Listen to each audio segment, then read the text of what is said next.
Good morning, eighth graders. Welcome today. I am out on jury duty today. I have a 2 week period that I have to call in every day to see if I am get onto a jury for a trial in Dakota County. So I apologize I'm not here today. But I wanted to make a video walking you through what's going to happen today. All right, so here we go.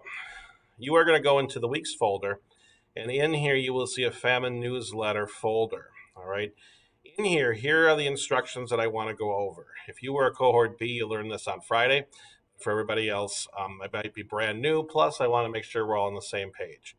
All right, so here we go. Unfortunately, the world seems not to be too worried about a major humanitarian crisis in Africa, and that's famine.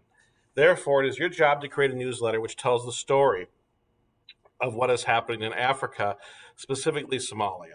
All right, so here are the basics. The week's folder, you'll find an assignment for the newsletter. This will be the template that you will use. Your newsletter needs to be at least 2 paragraphs, 7 sentences per paragraph, and you must contain the following. All right, you are writing from the perspective of being a journalist. Now, what that means is that this is an unbiased style of writing. Therefore, you cannot use I, you cannot use we, you cannot use you. All right. If you have any personal stories, accounts from friends, relatives, that have lived this experience or seen this experience firsthand, interview them and use them for this. All right, I really want to hear your voice in this. I really want to hear what you have to say. You must include at least 2 pictures from the photo bank, and this is in the newsletter folder, which I'll show you in a minute. You will need at least 3 pieces of information from the notes that you took in class about famine. Remember, you took those notes last Monday, so a week ago. You must include a proper headline. You must include a sub-headline. I think I may call it a subtitle on the format or on the template. And then spelling and grammar do count. So please make sure that you are all up to date there. So let's go back to the folder. Inside the folder for the Famine Newsletter, you will see the photo bank. These are 14 pictures that I have put into here that are copyright friendly. And inside you will choose 2 of the pictures for your newsletter that you think do the best job with kind of whatever angle you take in your writing.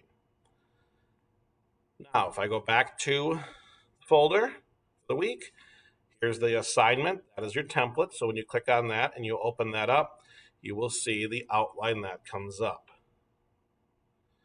All right. That's kind of a basically replace the words I have with yours. So insert your title here. You would delete this and you'll type in your title. All right. Your subtitle goes there. In this box, just like it says, you'll delete this image and you'll insert your own from that photo bank. All right, I put those in as a PDF, so you should just be able to click on them and copy them. If you need to screenshot them and put them in, if that works better for you, you can do that too.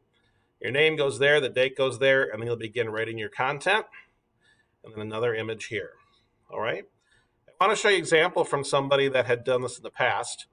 All right, so here we go real quickly. Somebody had done this in the past. Let's take a look here.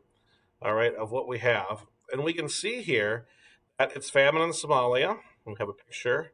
And this person chose to write here, Francis Scott Key chose to write a few more paragraphs than just 2. This is an excellent one. All right, and then we have our other picture here. So this is kind of what an example looks like. You are going to get today to work on this Tuesday. You're also going to get your catch-up day tomorrow, and then you will get Thursday in class to work on this as well. Fun with it in terms of really putting your voice in there, putting all your notes in there. And I know you'll do well with this.